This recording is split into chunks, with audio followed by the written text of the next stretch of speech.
And then I realized he was going to come Student Senate meeting on February 9th to order. Secretary Heather, will you please call the roll? Catherine Johnson. Here. Steph Long. Here. Anthony Wagner. Here. Neely Smith. Here. Anna Walfinger. Here. Christine Antonello. Here. Steph Buff. Here. Harry Cohn. Here. Clay McGrath. Ben Richardson. Here. Ashley Sloboda. Here. Brian Williams. Frank Garrigo. Here. Taylor Murray. Here. Bethany Holtz. Here. Aaron Beecham. Here. Eric Miller. Here. Jackie Turret. Lauren Perry. Taylor Beck. Kevin Blucky. Egan Eglin. Brooke Luchet. Here. Matt Young. Lucas Price. Here. Maya Thomas. Kylie Davis. Jack Deco. Here. Caitlin Homestead. Here. Martin Mancino. Maxine Peskins. Non Pham. 26 PCG. Here. ACM. Here. Active Minds. Here. Allies Club. Here. APO. Here. Asian Student Alliance. Here. Autism Speaks. AAUW. Biosphere. Here. BSU. Here. Cheers. Here. Culture Club. Circle Italiano. Here. Civil War Club. Here. Class of 2015. Here. 2016. Here. 2017. Here. 2018. Here. Classics Club. Here. College Democrats. Here. College Republicans. Here. Colleges Against Cancer. Here. Big Club. Here. Dance Ensemble. Here. DCF. Here. Drafty Active. Enactus. Here. Film Society. Here. Full Scores. Here. Free the Slaves. Here. Free Thinker Society. Beauty Club. NASA. Here. G-Bird TV. Here. Gettysburg College Debate Society. DECO. Here. German Club. Here. District Student Musical Theater. Here. Gospel Choir. Here. Habitat for Humanity. Here. Interfaith Council. Here. International Affairs. Here. International Club. Jam Club. Japan Club. Here. Jazz Appreciation Society. Here. LASA. Here. Law and Justice Society. Lutheran Student Movement. Mock Trial. Here. Operation Smile. Alan Angio. Photography Club. Free Health. Here. Free Vet. Here. Rotaract. Sangha. SASA. Here. Here. Ski and Snowboarding Club. Here. Skeptical Chemists. Here. Smart One Securities. Here. Society of Physics Students. Here. STEM. Here. Student Alumni. Here. Students for Life. Here. Upscale. Here. Agrarians for Liberty. Zoo Out Club. Here. Motion to approve last week's minutes. Second. All those in favor? Aye. All those opposed? Abstentions? Minutes carried. Okay. Hi everyone. Thanks for coming out on a cold Monday. I don't have too many announcements tonight. We have Andrew Barclay here from Career Development, so that'll be great. And then get your agendas out now to mark the job fair on Thursday from 11:30 to 1. We're going to follow up with this session and get our LinkedIn pictures taken there. It's not like an organized Senate thing, but I encourage you all to come to piggyback off this session. And there'll be a lot of career-related announcements in the minutes tonight. So, no report?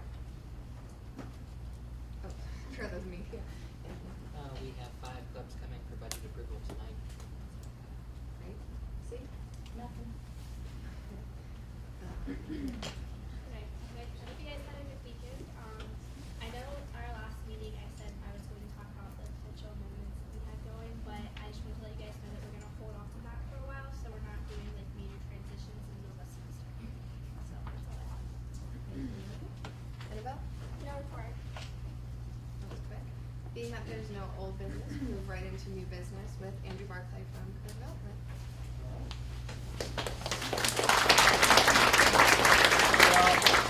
Thank you so much for inviting me. I see a lot of familiar faces here, which is super exciting.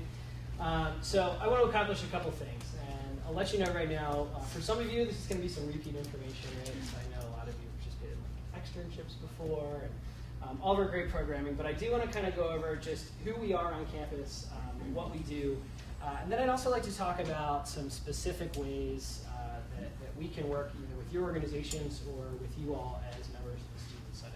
So, for those of you who haven't paid us a visit, we're actually right next to DPS. That's kind of our joking official address is next to DPS, but it's 53 West Stevens Street. We're in a little house over there. You probably passed it on tours, but maybe haven't noticed it before. We've got a lot of full-time staff members doing various functions, but at the root of it all, most of us are career counselors, so If you ever want to set up an appointment with the Officer for Career Development, there's 7 different people that you could meet with. So we have a lot of availability, and we really do love seeing students really wherever you are in your process. So we're going to kind of talk in a second here about some of the things that we can do for underclassmen and upperclassmen. But I think one of the key takeaways for tonight is that there's no reason that you shouldn't come by and really establish your relationship with our office as early as possible. Definitely before senior year, but for those of you who are seniors, if you haven't seen us, come over as well. So we have regular business hours, 8:30 to 5 o'clock every day. So we're available for appointments in that time. But also another good important takeaway here is that every day from 2:30 to 4:30 we have something called drop-in hours, and that means that if you are a member of your organization or a member of your class has a quick question about a resume, cover letter, or looking for internships, they can stop by with no appointment. And I'll tell you that our turnaround time during drop-in hours is usually pretty quick. It's mostly a rare day that you would actually wait more than just a few minutes to have somebody give you a hand with things. So that's another really good resource that we have here on campus. For those of you who want to set up an appointment, I actually want to let you all know that we just today launched a brand new online appointment form. So if picking up the phone and calling us was a really terrifying concept, and if sending an email seemed entirely too cumbersome, you can actually just set yourself up right there on our homepage. So it's all pretty straightforward. So as most of you know, I'm sure you all get more emails from me than you really care to, but that's how we advertise a lot of our stuff. But as you know, we do a lot of programming on campus. When I think about really the role that we have here, I kind of break our programming into 3 different areas. The first is that we do a lot of workshops, right? And so I kind of categorize these under the blanket of professional development. So a lot of workshops on building resumes. I'll talk about this again in a second. We've got 2 kind of open times to come in and talk about networking through LinkedIn this week. And so you'll see a lot of these things come out over the course of the semester. You probably also received a programming flyer from us at the beginning of this semester. The really neat thing about the professional workshops is it's really up to you to assess kind of your needs in relation to the given area. There are some people in this room that might not need a lot of interview advice. Maybe you've done a lot of interviews. Maybe you think you're really good at it. So you might not need to go to that one, but if you've never written a resume before, that might be one that you want to check off. And again, when thinking about what are some ways that I can get engaged early in career development, kind of crossing some of these skill development items off your list early is definitely a good way to go, so that you're not there senior year kind of simultaneously doing a resume update, a mock interview, some cover letter work, some LinkedIn work, some networking work, kind of all in one session. So we try and respond to student needs. So if there's a workshop that you feel like the students here could really benefit from, we're very open to that. We're very open to feedback. Same thing goes if there are career areas that you'd like us to explore a little bit more. You're more than welcome to let us know. One of the other programs that we actually launched this semester, and I know several organizations in the room have one of these, is a career liaison program. We actually have one for Student Senate. So you will be hearing about a lot of the programs that we do. But if your organization, if you'd like to have a career liaison, let me know. Shoot me an email. You probably at least got one email from me today. So you should have my email, and we definitely would be interested in talking. But if you don't have a career liaison, that's okay too. If you see a need for some specific programming within your organization, you can reach out to us and say, would you guys be willing to come over to one of our, chapter meeting, an organization meeting, hall meeting, whatever it is, and do a resume workshop or do a networking workshop. So we're always open to doing that kind of thing. So the second area of student resources that we have, I kind of blanket under this whole concept of research, right? So we can help students do research in a number of areas. So starting kind of in the underclassmen realm, trying to figure out, what do you want to major in? What are some things that you can do with that major? What are some skill sets that you might develop? We have conversations like that. We help students talk about getting into graduate school, help them do research on industries, help them do research on specific jobs, help you do research on alumni and networking. So again, really we have a lot of resources at our disposal. And another area that I kind of blanket under research is self-assessment. So there are a number of things that are on the career development website that you could do to kind of help you figure out what are some of the things that you might be interested in. One of the things that I think is really great about our self-assessment and our main module for this is Career Beam. is that it's not like the kind of what people think of when you think of career assessment, right? You answer 100 questions and it's like, accountant. It'll make some suggestions for you, but really the self-assessments are more about kind of determining what some of your strengths are, what your areas of interest are, what are some types of work environments that you'll be successful in. So we've really kind of got a pretty diverse suite of self-assessments that you can do just through that career review portal. So if that's something that you feel like you or a friend could really benefit from, that's definitely something that we can help you out with. The third area of programming is experiential programming. So anybody do a job shadow or a career networking dinner this past break? Yeah? What'd you go? I did a career networking dinner. Who'd you go with? Who was the alum that hosted your career networking I went to dinner? one with all the alums. You went to the one with all the alums? Mm-hmm. Do you not remember the alums there? No. Are you talking about the trustees dinner? Yeah, but they're alums. Oh. Well, that's actually a good point. Yes, they are alums. So, That's a good answer. So over winter break, we've got two programs. One is career networking dinner. We also help students attend the trustee dinner, which is what we were just talking about, which is, in fact, a career networking dinner. No, you're totally right. You just threw me because I was thinking winter break. So career networking dinners are exactly what they sound like. It's an opportunity for you to go and meet with alumni in a given career field. They're pretty casual in a lot of cases. Oftentimes it's several alums with several students, so it's not maybe the awkward blind date that you might be terrified about. It's usually like a nice kind of group setting. Really good opportunity for you to meet alumni in a given field that you're interested in, and ask really good questions. Like, how did you get started? What kind of advice would you give to students? What are some things that I could be doing on campus that might make me a good fit for this field? That type of thing. The other program that we run over winter break is job shadowing. Job shadowing is pretty straightforward, right? You go in for one day and observe an alum or a parent in their work environment. So obviously all that's behind us, but for those of you that are going to be here next year, we really like it for you to kind of look at those programs, and if it's not something that you're interested in, if you can let your friends know. So if you know that you've got a friend who is interested in becoming a neurosurgeon, we've got a great neurosurgeon, so that might be a connection that you could help make and say, hey, you might not have heard about this program, but you should definitely check it out. So all of those two programs, at least, are all fueled by alumni and parents. So what makes these programs unique is that they actually come to us and say that they're willing to participate, and we send out a big application, and you apply through our office. We've also got another program that's very similar to that called the Externship program. So you will be seeing a lot of marketing about the Externship program in about 2 weeks. So right now we're in our alumni solicitation period, so we're out there asking alums to provide by hosting an externship. Externships are 5-day experiences, kind of an intersection between an internship and a job shadow. The really cool thing about an externship is that you can actually get your feet wet a little bit. So when you go to job shadow, they're not going to ask you to redo something, right? You're only there for a day. It's really observational. But externships typically come with a project, so that you'll have something a little bit more tangible at the end of that experience to kind of walk away with. So again, you'll be hearing a lot about our externship program here in the next few weeks. We'll make sure that we're getting it into the Senate announcements.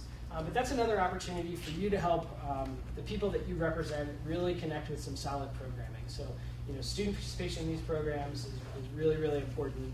And we always have enough students, but more is always better. We can kind of use that as a catalyst to get more alumni involved in next year. So look through that list. Again, you'll see that in a couple weeks, and let us know. Or let your friends know kind of about the program itself. So that's another one that you apply through our office, and those applications are due right before spring break. So it is a pretty quick turnaround window. It's about 2.5 to 3 weeks for application time. Other programs that we run, we do immersion trips every year. So we just had 2 immersion trips go out over winter break. One was focused on Ebola, so they went all over the place. Was anybody on that trip? No? They did a lot of really cool stuff, meeting with doctors that had come from overseas, kind of examining the public health response to the Ebola crisis. And we also did a 1-day immersion trip down to the FBI, so a group of students went and got a tour of the FBI. I actually met the director of the FBI while they were there. So those change every year. We do them over winter break, sometimes over spring break, but we don't have any on the docket for spring break this year, and also over the summer. And our next trip is actually on marketing. So this is our second marketing trip, although different than the one that you went on, Aaron. But you'll be seeing a lot of advertising about that towards the end of the semester. Other areas of experiential opportunities, we help students get internships, although one kind of important point of clarification on internships is that internships are not like externships. We don't have a big list of internships that, there's 100 internships and 100 students and we kind of hand those things out. Really what we do is we teach you how to go out and find internship opportunities. So we'll help you get your resume squared away, we'll help you identify employers that host internships, help you network with alumni, kind of bring you through that whole process, but the onus is really on the student to actually go out and take advantage of that opportunity. So that's pretty much what we do here on campus. There's a lot of other kind of odds and ends that we get involved with, but again, kind of keeping an eye out for emails, looking on campus for the various forms of advertisement, student landing page. Our stuff is pretty hard to miss unless you're really not looking for it. So, the other thing that I wanted to talk about a little bit today was one of the things that I see as a really distinct advantage to going to a school like Gettysburg College, and that's access to our alumni network. Currently, Gettysburg has 27,000 living alumni in just about every field imaginable. One of the things that I do with my student appointments is oftentimes we spend a good amount of time on LinkedIn. I'm a big advocate of LinkedIn. It's a really good way to identify people in the fields that you're interested in. But one of the things I'll do is I'll ask somebody to name a random company. And it is a rare day that I find that I'm not somehow connected with someone in that company, whether I'm connected to an alum that knows somebody that works there, whether it's actually an alum. And so the network is something that you all should take really, really strong advantage of. And there's a couple different ways that you can do that. The first way is start a LinkedIn profile, or start a LinkedIn account, and update your profile. So I'm sure there's a lot of people in this room that don't have a LinkedIn account. You're probably thinking, like, I don't really need LinkedIn right now, I'm just a first year. But the reality is that the more time that you spend on LinkedIn and the more that you invest now, the more it's going to work for you when you're in your next job or internship search. So part of my tagline and kind of talking about LinkedIn is that you should be connecting with everybody that you can. You should be connecting with each other. You should be connecting with your friends from home, your freshman year roommate, your faculty members, me, these guys, your parents' friends, your friends' parents, just about everybody that you can think of. And that's a really good initial exercise in kind of establishing your network, because you really never know who you're going to be connected to that might help you with that job or internship search later down the road. The second thing I would do after I got my profile squared away, and again, this is if I hadn't started a LinkedIn account already, is that I would start joining groups that are relevant to me. The first group that I would join, there's a group on there called the Gettysburg Professional Network. The Gettysburg Professional Network has currently 7,150-ish alums that are a part of that network. And all those alums, by joining that network, have agreed that they're going to be involved in networking with students. Now, does that mean that you get a 100% response rate when you ask people for, maybe a chance to chat or connect? No, absolutely not. But generally speaking, those 7,000 alums are a little bit more engaged on LinkedIn and a little bit more likely to be responsive than when you look at kind of our overall alumni network, who themselves are also, very responsive. But the great thing about going to a school like Gettysburg is when you can connect with an alum from our institution. I'm a Gettysburg alum. I'm class of 2005, so I can't actually imagine what it's like to not be a part of the Gettysburg network. But my wife's a Delaware grad, and I have nothing against Delaware. But I got to tell you that when I'm walking down the street in a town that's not Gettysburg and I see someone in a Gettysburg sweatshirt, I'm going to talk to that person. And if that person's connected to this institution, I'm going to feel a lot different about my relationship with that person than she does when she bumps into UDEL grads, because, well, she doesn't actually talk to those people. It's not because she's really antisocial. I mean, there are just lots and lots and lots of them, right? So being able to kind of leverage that network and use it for a job or internship search, or really just to get more information about a field, is something that's unique to going to a small private liberal arts college, and something that you all should be engaging in, because again, establishing this network now is going to save you kind of a lot of time in the long run. There's also probably some other groups. Your club or organization might have a group. You could definitely, for those of you that are class officers, I think it would make a lot of sense to start a class group on LinkedIn. And your club, as I mentioned, your club and organization might also have either a national presence or a local presence on LinkedIn. Those are all groups that I would join. And the reason why joining these groups is important is it allows you to narrow down through your search results and find ways that you're even more connected with somebody. So when I go and look at a given company, I might just see who I'm connected to there, but I'm going to reach out to the Gettysburg alum, more so than I might reach out to somebody I'm like randomly connected to from another part of my life. because that Gettysburg connection is going to mean that they're more likely to get back to me. The same thing's going to apply if I can say, hey, you're a Gettysburg alum, and oh yeah, I see that you were a Senate officer. I was a Senate officer too, right? So there's more points of connection, just the more likely you're going to hear back from people. So, as we mentioned earlier, one of the opportunities that we provide, we have a big job fair on campus this Thursday. I should say job and internship fair. Really could use your help in kind of spreading the word for that job and internship fair. We've got over 45 employers coming to campus right now. There's two things that I want to say that I think generally stops people from coming to a job and internship fair. One is that people go on there and they don't see that perfect job for them. So a couple things about that. I think there's a lot of value in going to the job fair and just kind of pushing your comfort zone a little bit, right? So the way that the job fair works is going to be a lot of tables.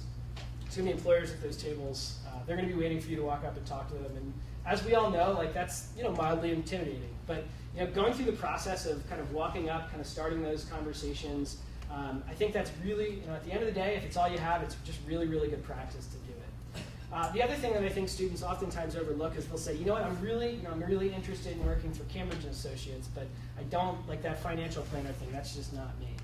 The reality is that they might be here to hire for one position, but kind of walking up, shaking someone's hand, maybe passing a resume along, and establishing a connection within that company is well worth doing, because you can actually use that person to maybe put you in contact with somebody that's hiring for a position that's a little bit more relevant to you. The same thing applies for a company that's here that you might be interested in interning for, and they're hiring a full-time position. It's a guarantee that the person that's here for that full-time position is probably going to be connected to somebody that would know about their internship program that you can reach out to.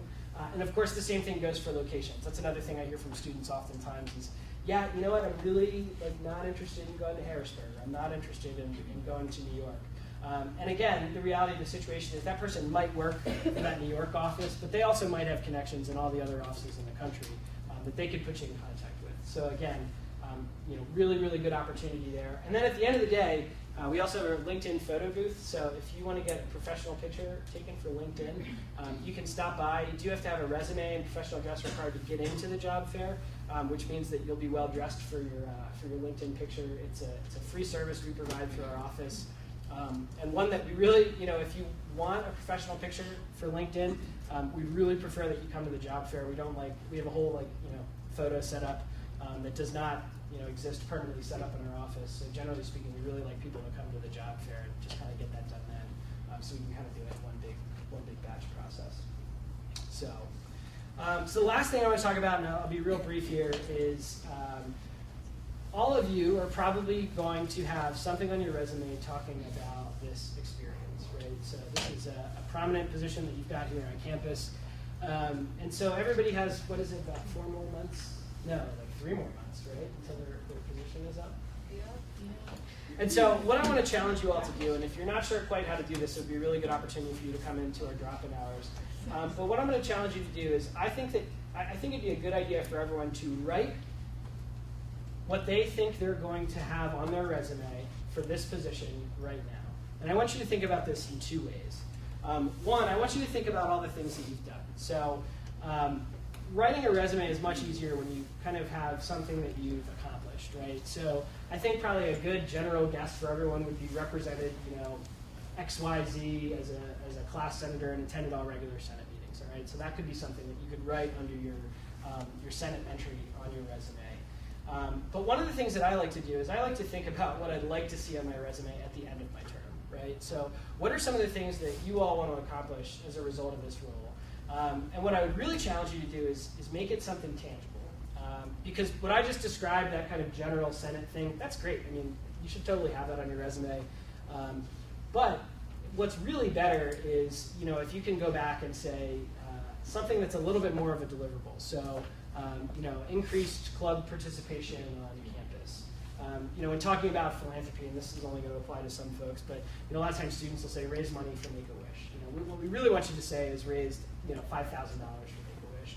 So again, think about what you're going to accomplish and ask yourself, what are some of those deliverables that I'm going to have at the end of this semester? And if you can't really identify them, what I like about this exercise is that it's oftentimes a really good thing for you to kind of plan what you want to accomplish. So, what is ideal you going to look like at the end of this semester? What are some of those tangible things that you can do as senators to really kind of spice up that resume bullet point a little bit? So, again, if you're not really sure how to do any of that, please come see us. We talked about doing a resume workshop, but kind of understanding that all of you are at different places. I didn't want half of you who have written resumes before, some of you who are COAs in our office to be really bored with that process. But if that's something that you're interested in, we can definitely assist. So, is that all? Yeah. Did I cover everything that we talked about? Yeah. Do you guys have any questions for me? All right. Yes? What time is it out there? That's a great question. So it's Thursday, 11:30 to 1. And if you go gettysburg.edu/career, you can find a list of employers. There's a little orange box. It'll say job fair right there at the top. If you open that up, you can get a list of employers and see kind of what they're here for and what they're about. So, yes? What time are your drop-in hours? Drop-in hours are every weekday from 2:30 to 4:30. So just one other thing that I wanted to announce, you might announce this too, but tomorrow morning from 8 to 9 and Friday morning from 9 to 10, you all should have received an email from me so that I'll have the finer details of all this. We are having some special kind of what I would call LinkedIn drop-in hours. So if you have questions, if you want somebody to take a look at your LinkedIn profile, if you want some help, like what's the best way that I can kind of drill down to alums in a field, or if you just want a general overview of LinkedIn, that's a really good time to stop by. So, all right. Yeah. Those times again. Sure. It's 8 to 9 tomorrow morning, and then 9 to 10 on Friday. Fridays in Plank. 2 to 11. That's the computer lab. Yeah, in the computer lab in Plank, I think it's 111. Again, it's in the email. Everybody got the email. And then tomorrow morning is Gladfelter 201. So. Great. All right. Thank you so much. Thanks, for coming guys. here. We'll have our first budget request with Gettysburg African Student Association.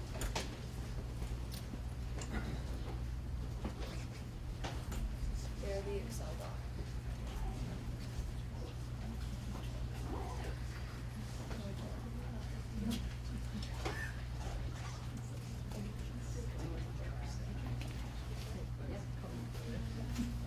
Hi everyone, I'm Jen, and I'm the president of GASA, which is the Gettysburg African Students Association. And we are asking for 885. yeah. So we have three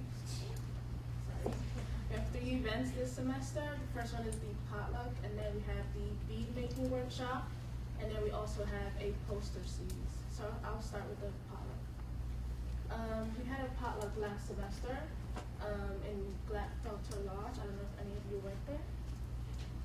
But we did not have enough food and people were disappointed, and that's because we didn't ask for enough money. So this time we're asking for $470, and these are all the prices of the things we're cooking. And these prices are to the T, so we need everything we're buying. Yeah, and the exec will be doing all the cooking. We cooked last semester, we'll be cooking again, and these food will be bought from different stores, different places. Like the first food, which is jollof rice, it's a Nigerian dish. We are buying that from a restaurant, and that costs $80. But everything else we're cooking by ourselves. Hi everybody, my name is Justina and I'm the Vice President of GASA, and I'll be talking to you about our bead making workshop. So the plan for this workshop is basically to have 20 students. It's first come, first serve. They'll come in and they'll make anything that has to do with beads. Like they can make bead bracelets, waist beads, anklets, anything like that. And we wanted to make this event free of charge in order to bring people in and, let them know about our club and, let them make beads for like their families and their friends, etc. So it would cost $7 per person, and we wanted to be able to get that money to our supplier without, making it expensive for students. So we're asking for $140 for that. Hello, I'm Rashida, and I am the Public Relations Chair. Our last event will be a poster series, and what we plan on doing is do a semester-long poster series where we take pictures of different members of our club and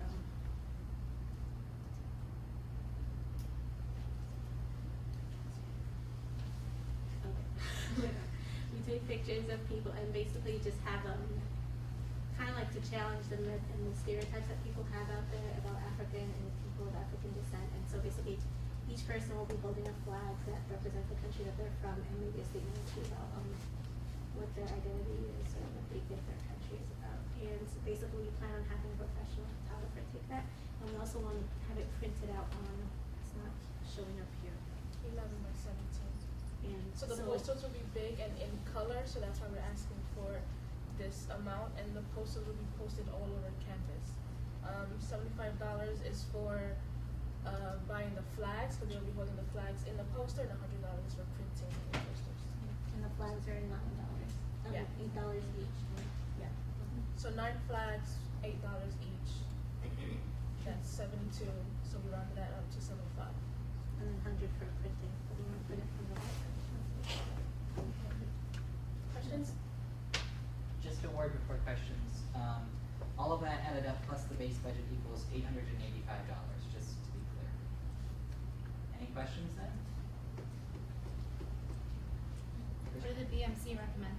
We recommend the full amount because GASA, they just started last semester, and we felt that they've really been doing a good job trying to generate interest for their club. So, and also, they may be coming back later in the semester for a possible T-shirt sale, but that would be similar to how we work it with the college Republicans, in that we'll front the money and they'll pay us back.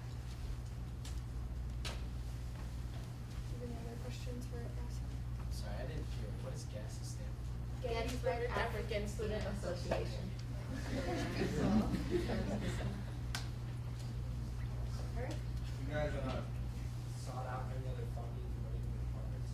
Yeah, I asked Professor Hancock, who's not the chair of the AFS department, if all his funds are. What's that? His funds are out for the semester. Okay. There are no more questions? Motion to allot the full amount. All those in favor? Aye. All those opposed? Abstentions? Okay, congratulations. Next up, we'll have Gettysburg Student Musical Theater.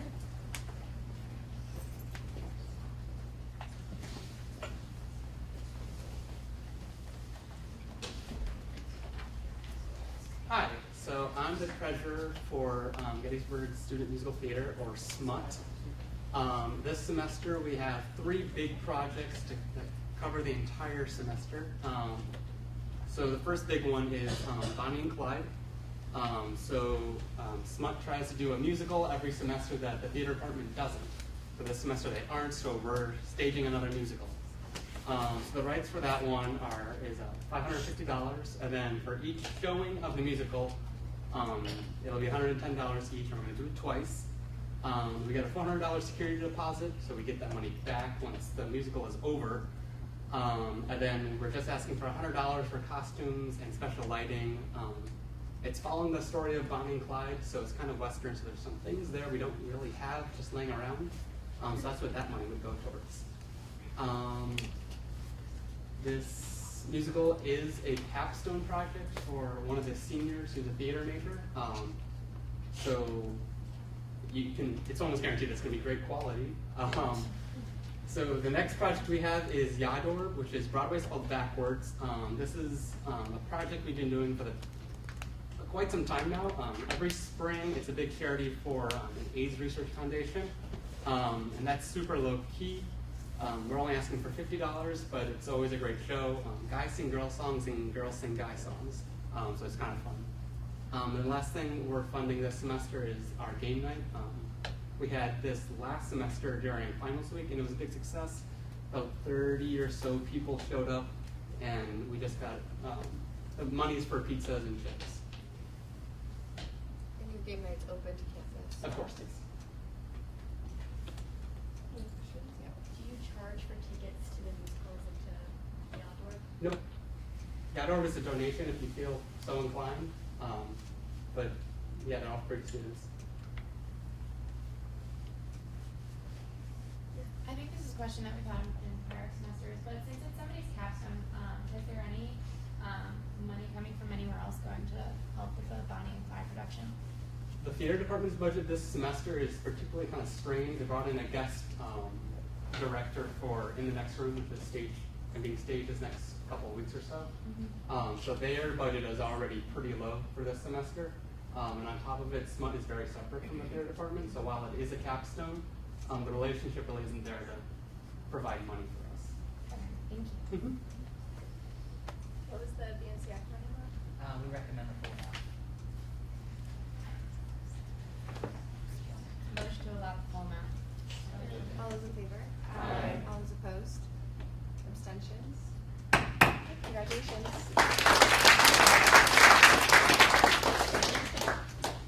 Next up, we have Asian student lines.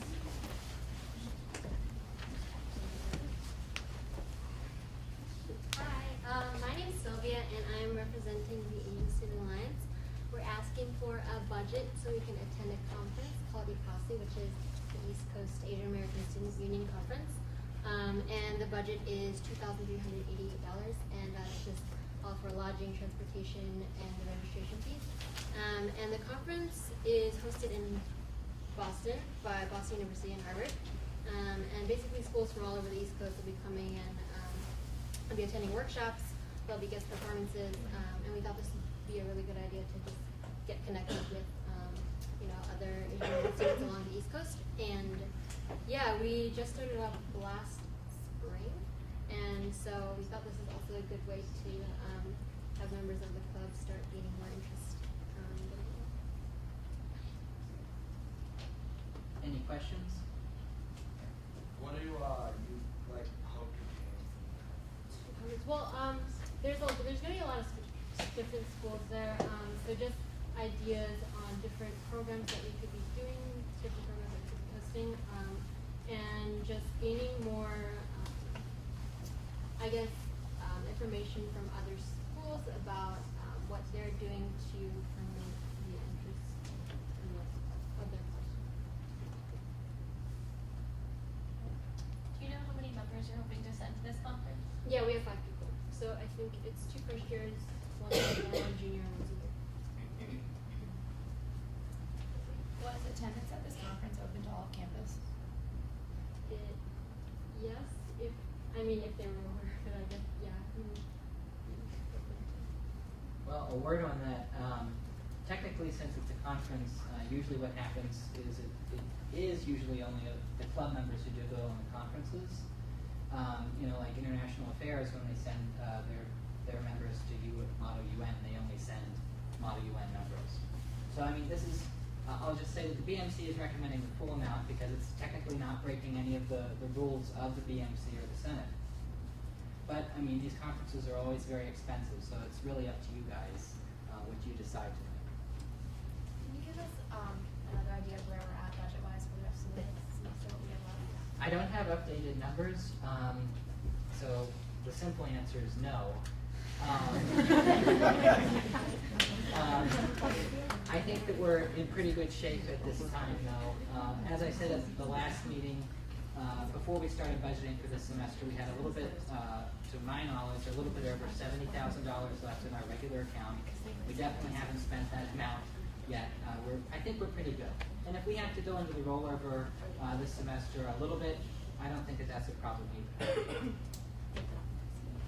I guess I have 2 questions. One is, what is each person who's attending the conference looking to spend? And the other one would be, if you look at any other travel plans, for instance, driving up, would that be cheaper with gas with 5 people rather than flying? Yeah, we have looked into, we compared flights and trains. It was cheaper to fly, quicker to fly, and also the timing just didn't work out well with classes because we would have to leave on Friday. So if we were to drive there, it would take the majority of Friday to get there, and so that just didn't work out. So, and what was your other question?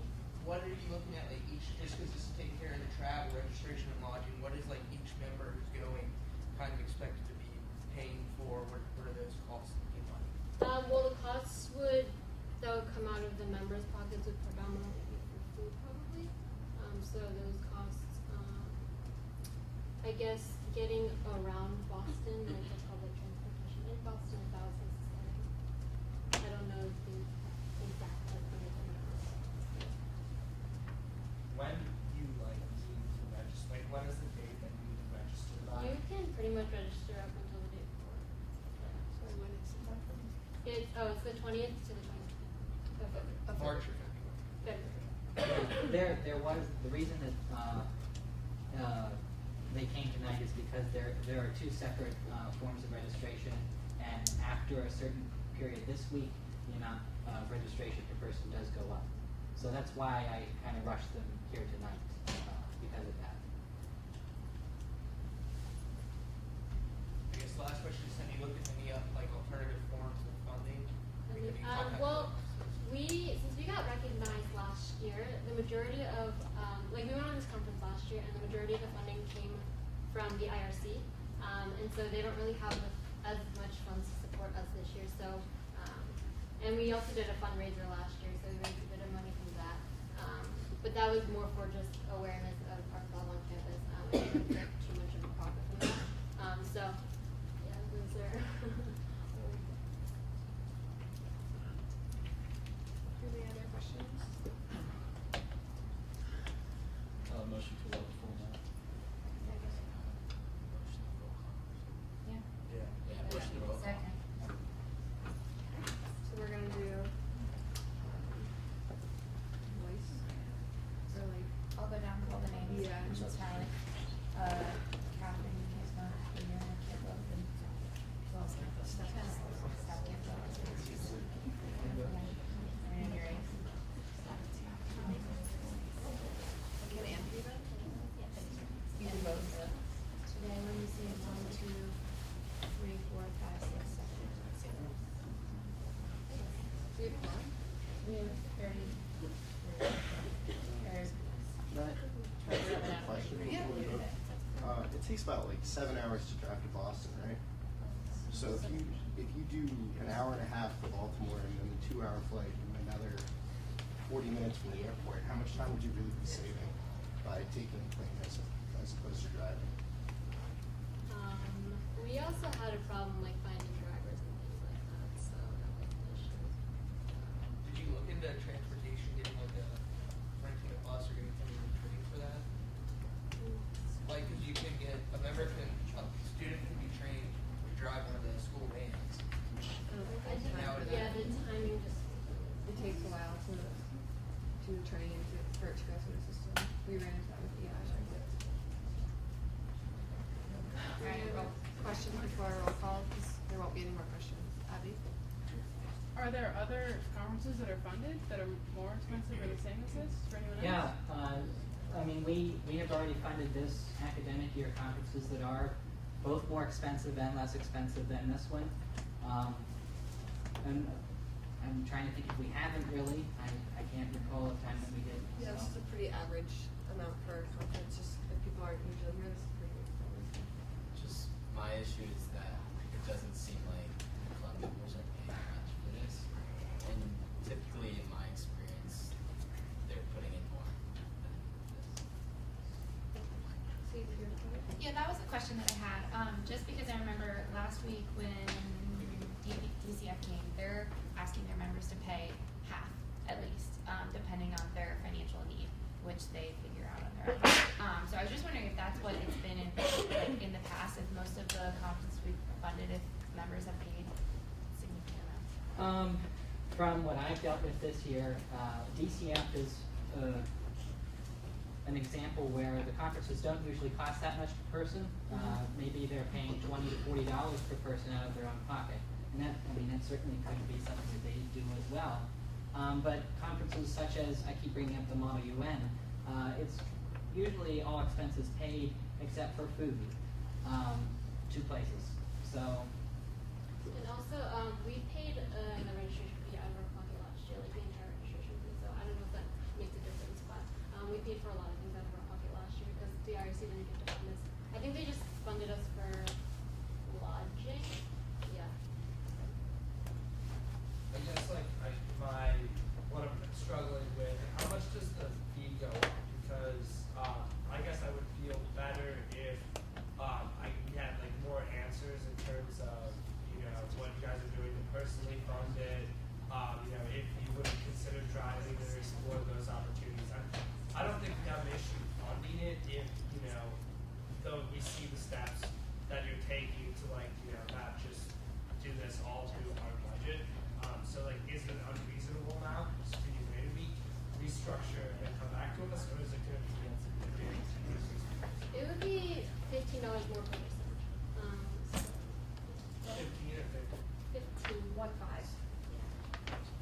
mean, I'm the first person to sit here and say let's not spend money just because we have it. But that being said, the accepted standard for all the clubs that have come before us so far with any kind of budget has been if they've made good-hearted attempts to limit their expenses, then we generally approve their budgets. So I feel like if that's the accepted standard, then we have to continue that up until there is some kind of local rule change. Jackie? Can we give them the money for the conference registration? The part that would save the late fees, but then maybe the transportation part we could save because we don't need to buy tickets yet, possibly, like maybe waiting until that to see if we can explore other forms of transportation. If that maybe people The transportation is really expensive the longer you wait. A flight to Boston right now is only more. And just to clarify points, you said that one of the reasons you weren't going to drive to Boston was because you would have to leave on Friday, is that correct? Mm-hmm. And you would not be able to, everyone wouldn't be able to do that because they have classes. Right? Should we do Frank's motion or can I make a motion? So the Or should motion we do his? was made. Yeah. What motion was made? We had like 3 motions made. Yeah. Yeah. So It's we gonna need take to figure out which one we're Okay, doing. well, as I have it, his was the last, yours was the last motion made. Roll call. But then he came up with an idea or a motion. What motion do you want to make? I'd like to motion to allot $1,958, which would, if my math is correct, and I haven't taken math since freshman year, would include travel and lodging, but registration for half of the members. I'd second the motion. Okay, so every motion that has been made is not right. Okay, so now we have one motion. Yeah. Could you repeat your motion, please? I motion to allot to the club $1,958. That will cover the expenses, the travel and lodging expenses, but will leave registration fees up to the members attending. Okay. Do we have a guarantee that they'll all agree to that? All their members will agree to that? No, it's not really. Not really. I mean, But if we pass this motion, then the members will have to agree to that because they won't be able to spend more money than we give them. but then could they come back next week? Well, a word on that, we're still kind of processing clubs from the preliminary budget and, ones that have come afterwards. So the likelihood of us getting it through by the 22nd, I mean, we could do it, but there have been clubs waiting for a couple weeks already to get their budgets passed as well. Yeah. Can we do a motion to roll call? Yeah, we're definitely gonna roll call this vote. All right. Ready? Alright, Anthony.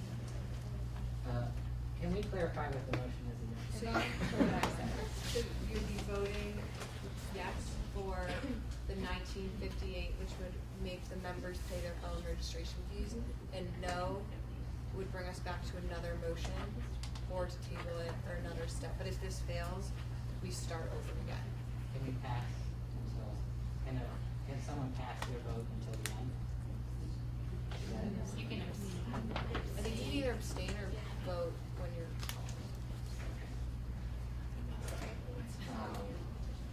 I abstain.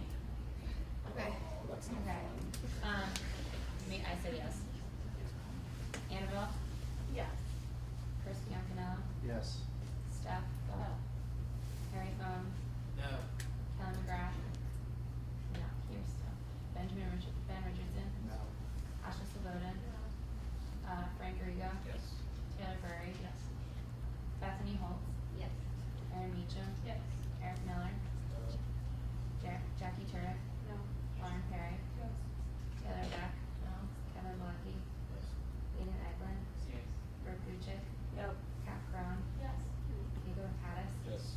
Kylie Davis? Chuck Deco? No. Caitlin Homestetter? Yes. Maxine Peskins? No. That's all I have.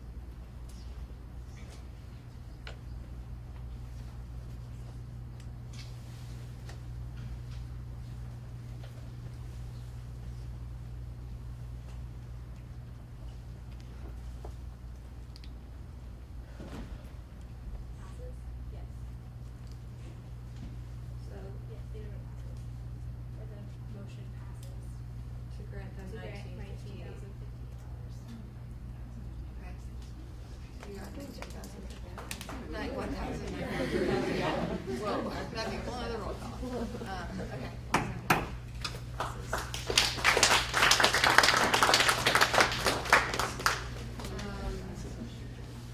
Next up is Colleges Against Cancer.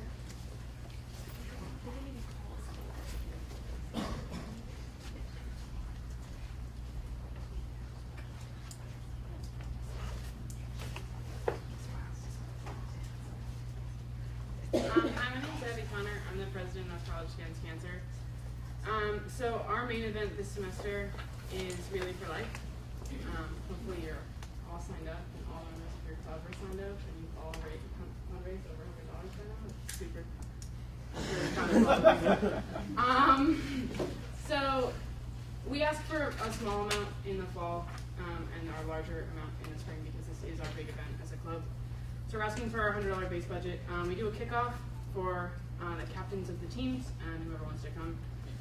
So we're asking for $120 for pizza, $20 for water, $25 for decorations, and $100 for bed sheets. That's for the sheet signs. Each team gets a sheet sign to decorate as part of the event. For our team recruitment and PR, we're asking for $20 for programs, and we're asking for $500 for prizes here. And that's why I'm here so early. Looking for this budget since our event isn't until the 27th of March because we're looking to have 2 iPad minis for prizes. They're each $250. So every time someone fundraises $250, they get their name put into the raffle for one of the iPad minis. But I can't publicize that until you guys approve that. So no one knows about it yet except for you guys. So start fundraising right now. So then day of, we have pizza at the event. So we're looking at 100. We figured out that 150 pizzas is good. We've had no left over last year. So that's $1,200. In the morning, we do a little bit of breakfast. So we hope everyone will stay. Usually we don't have that many people by the morning. So that's $75, and that's from Servo. That's what we do every year. We're asking for $200 for water. We don't want anyone to get dehydrated from walking around. And 2 buckets of Ritas, $80. That's actually a discount from them. They give us one of those for free, but we always order 2. And then we have a survivor dinner. So the survivors that sign up, we serve them dinner because they're the reason that we're there. So that's $330 from Labella, $60 for flowers, $30 for the event invitation, $50 for cake, $100 for postage, $25 for cutlery, $10 for napkins, $14 for plates, $20 for cups, $20 for centerpieces. So the day of, we try and have as many activities as possible. We used to rent the machines, but now we get them from cab. So our cost is down a lot, but we still need to get the popcorn, oil, and bags. And we do a hot dog eating contest, so that's $50. Frozen t-shirt contest, that's $20. We need the cotton candy and cones for the machine, that's $100. We're doing minute to win it games this year, so we need $200 for the supplies for that. We're also doing a food eating challenge, so it's $200 for that. And then miscellaneous supplies. So, hold your horses, I know you're going to tell me to get this from facilities, but they won't give it to us. Every year we end up without paper towels, without garbage bags, whatever I say, and we have to have the field house perfect at like 7 in the morning. And so no matter how many times I call facilities, they don't show up. So we're asking for trash bags, tarps, so we can keep the mess to a limit.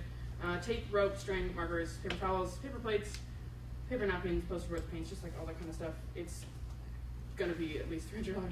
And then for a day of decorations, we have $30 for tablecloths, $15 for streamers, $100 for balloons, $30 for kiddie pools. That's one of our biggest fundraisers.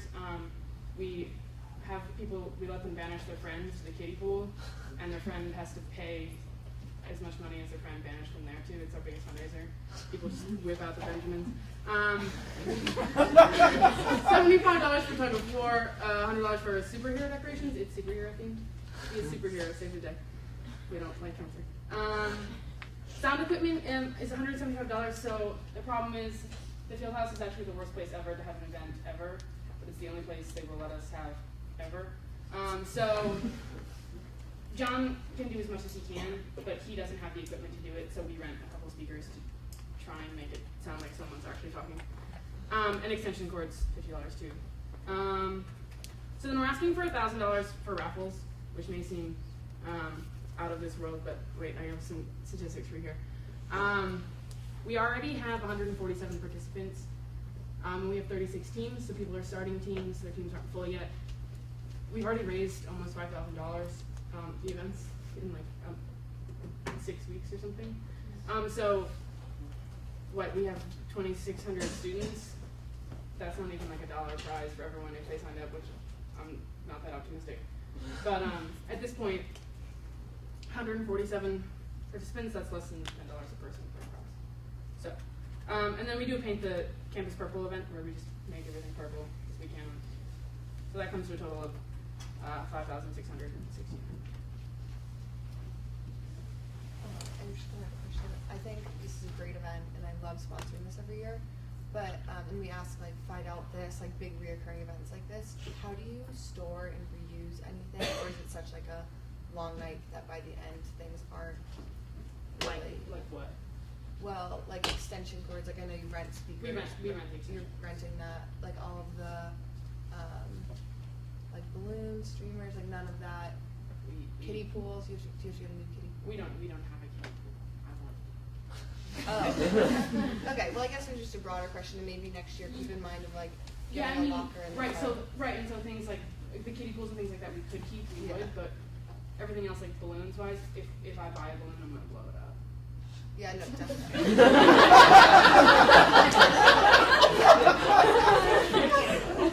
I'm saying that in the sense of like, if I'm asking for it, I'm going to. Yeah, you're gonna use it, which is good. That's what I was And saying. sometimes it's gonna hold gravity, so I'm not sure if the kiddie pools are gonna last. Yeah, I'm afraid they're gonna break. the balloons definitely won't last. But I just want colleges to get a chance to start thinking about like a sustainable way to keep some long-term materials. Yeah, sure. That was not me speaking out against this event at all.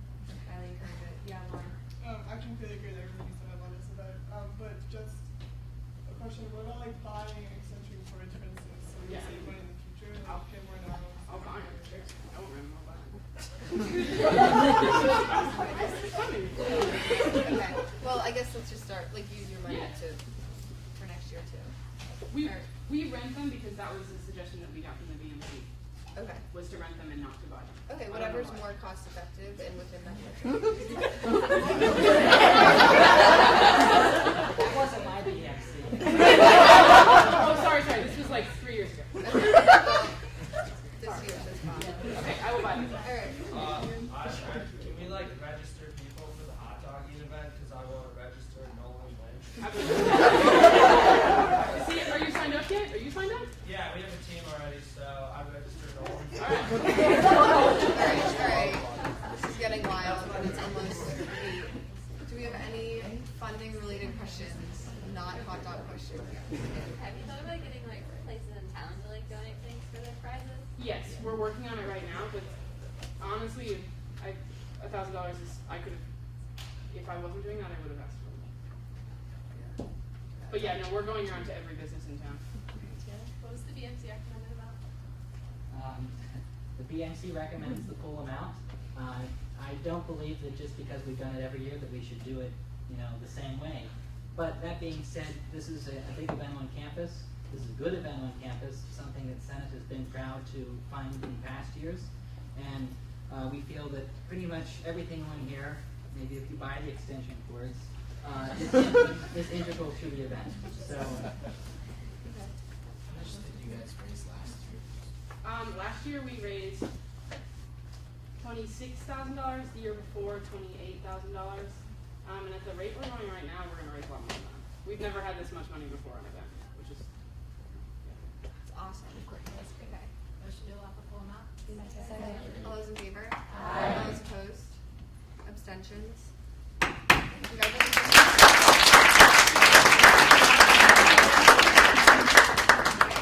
8 o'clock, so I just want to be aware of everyone's time. Do we have any committee reports? I'm not going to read all your names if you have a committee report. I just, super quick one, it is total safety committee sign up, also my committee, we're meeting for dinner tomorrow. Okay, any other committees? Academic Affairs, 6 professors will get tenure effective September 1st, 2015. The honorary degree process is underway. and the history department had a strong departmental review, and they're going to take the suggestions from external reviewers under advisement for the future, and they're looking to hire an Asian studies professor. Great, thank you. Any other committees? Yeah, the Office of Student Activities, I'm the Attic Coordinator, Jamie Welch. The Office of Student Activities is looking for people to co-sponsor on Thursday nights in the Attic, weeknights.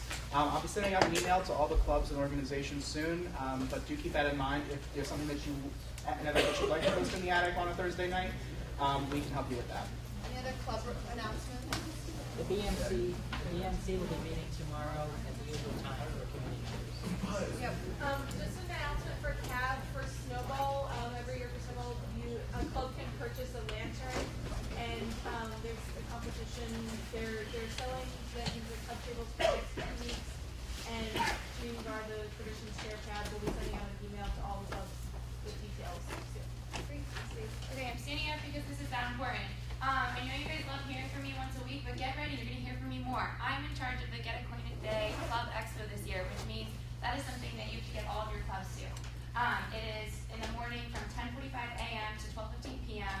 During Get Acquainted Day, and it's really important, especially with recruiting students to come to Gettysburg. That's a huge day for getting people to not only deposit their money, but decide that that's where they're going to spend their 4 years here. Just think back to if you came to it, your Get Acquainted Day. I know that like the Club Expo is such a huge integral part. If you want to help me out, which you should because it'd be great, please come up as you leave, and I'll put them over there so you can kind of like walk towards the door and get them at the same time. But it's a sheet, fill it out, put it in my mailbox, that way I can start compiling the list of the clubs and set up the tables. If you don't do this, you're going to get a lot of emails from me, so just look forward to that. Great. Yep. Get behind Jackie. It is. In my email, you can talk to me too. Any other announcements? Sorry, I don't mean to rush anyone. If you have any announcements, please feel free to email us. And motion to adjourn.